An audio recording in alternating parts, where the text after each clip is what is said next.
before, and he's a sponsor, so thank you, Ken, for that. And Ken's going to be talking about, together with Sean Carter, claims, lessons learned from claims to the courtroom.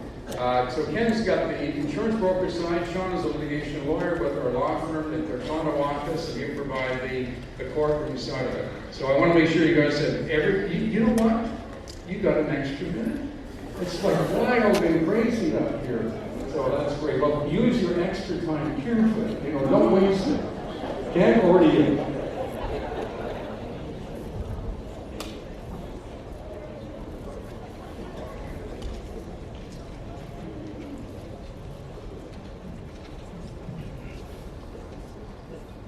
Good afternoon, everyone. Terry threw down the gauntlet about this particular presentation because he said people are coming back from lunch and they're getting a little sleepy and comfortable, so you got to wow them. So I'm not sure if insurance and litigation fits the bill.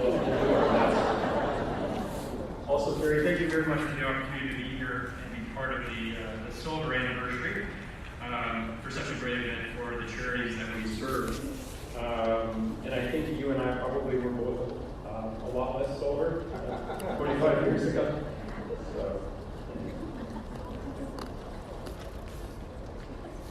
The title is From Claims to the Courtroom, and I'm going to kick this off by talking about a little bit related to our experience as insurance providers, particularly for faith-based organizations and charities.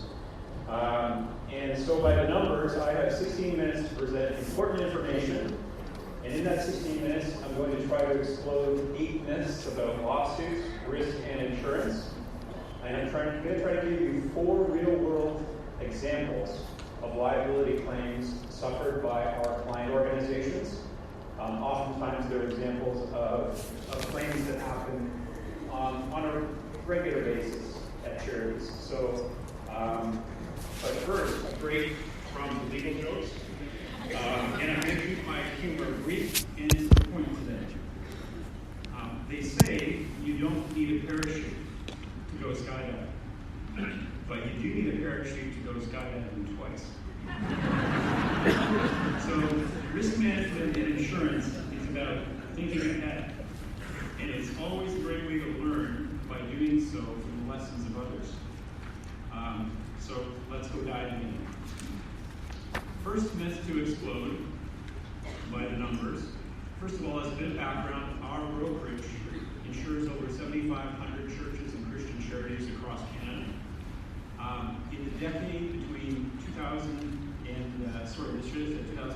2017, so within the 10-year period ending last year, we saw 696 legal actions commenced against our client organizations and directors. The actions included everything from court liability awards in civil courts, out-of-court settlements, claims involving legal defense costs only, medical payment claims, and human rights tribunal proceedings. Of those 2 civil liability actions were in excess of $10 million in damages. So those numbers might grab the attention of some of you who are sitting here today. Another number, what is the largest civil liability judgment for a single personal injury victim in Canadian civil courts? And the answer is right there on the screen. $18.4 million was awarded in 2009 to a teenage girl who suffered catastrophic and permanent injuries as a passenger in an automobile plane here in Ontario. So what are the implications of these types of awards for organizations who routinely have large numbers of adults, youth, and children in their programs, participants in sports and recreational activities, passengers being transported in buses, vans, and personal vehicles for sponsored activities of a church or charity, and off-premises activities, field trips, short-term missions into countries and regions prone to crime, terrorism, civil unrest, and natural disasters. So the implications are underinsurance, potential liquidation of charitable assets, unfunded liability, personally against direct directors and the possibility of actions against members in an unincorporated church or association. Myth number 2, there is such a thing as high risk, low risk, and no risk. And that is a myth.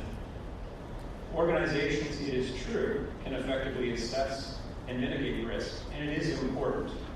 One of the ways that I like to look at risk management is through a 4-step sequential process, which you might find helpful with your organization, with your operations and activities. It is always a good idea to survey what are our risks as an organization. We have our own unique programs, ministries, and events. Let's take a look at our risks. Let's check with some experts. What are our biggest risks? And put them down. Understand them better, because we're different than other organizations. We're unique. We need to understand them. And only once you understand them can you move forward to reduce some of those risks.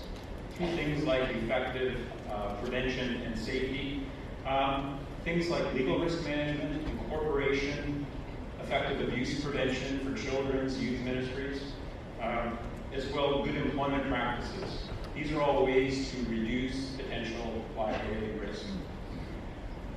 Also, in this process is eliminating risk. Risks that are not necessary. A lot of times churches and charities accumulate programs or events because somebody at some point in the past thought they were a good idea. Or the classic example is your youth pastor came up with this really neat idea involving some super high-risk sports activity.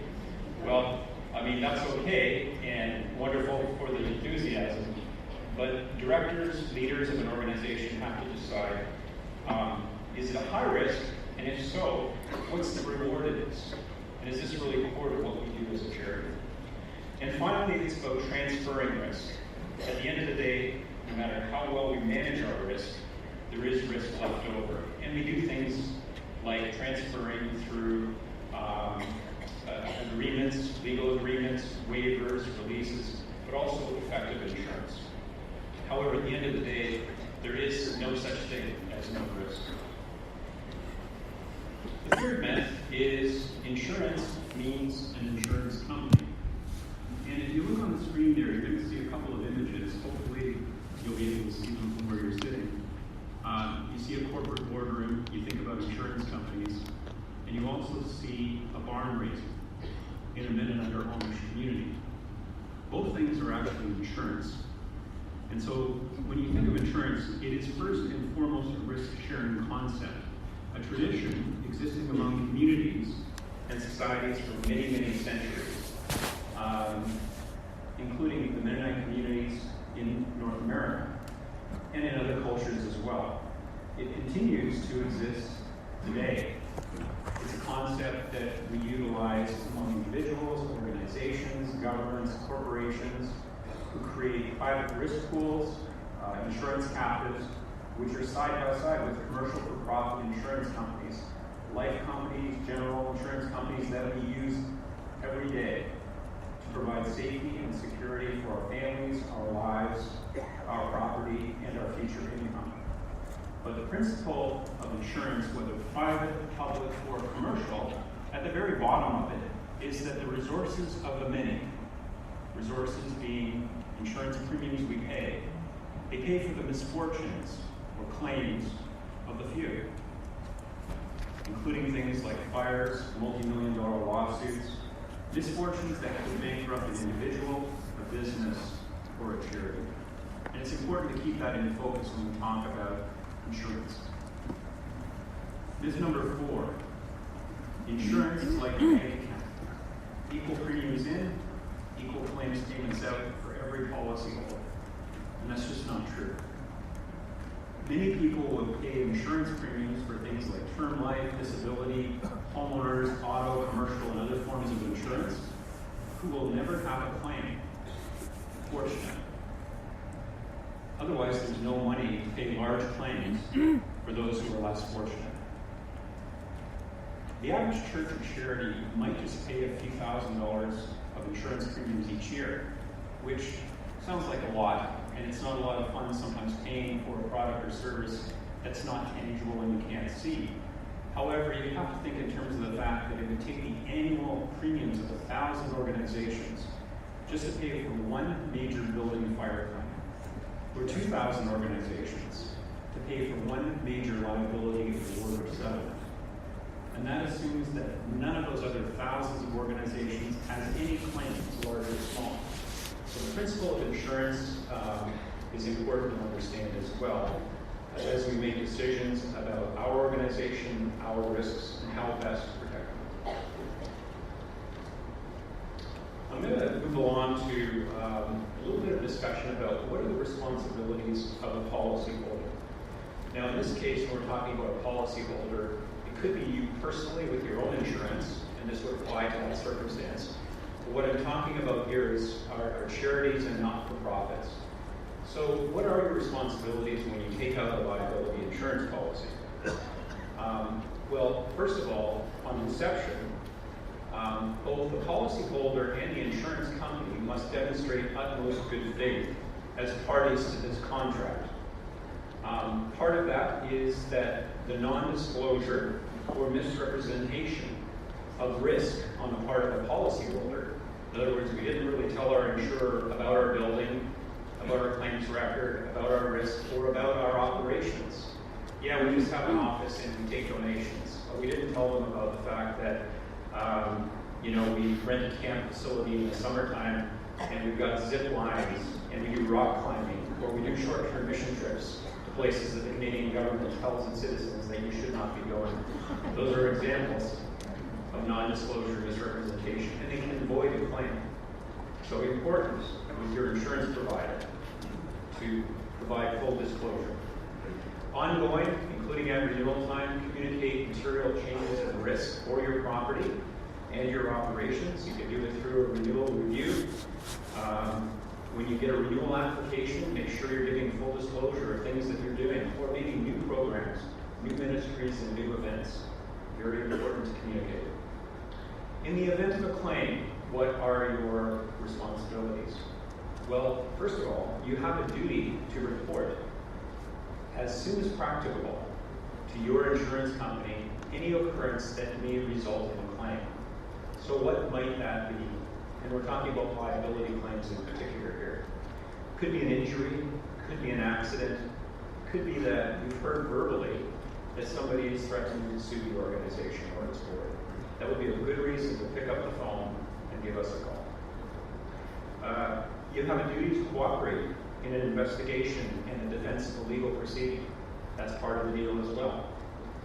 And very importantly, and this is difficult sometimes for charities, faith-based charities that are about helping, about compassion and empathy. It is important that when you are talking to somebody who's been injured or claiming something, there is empathy and there is avoiding admission of liability. And that's very important. Keep those things straight.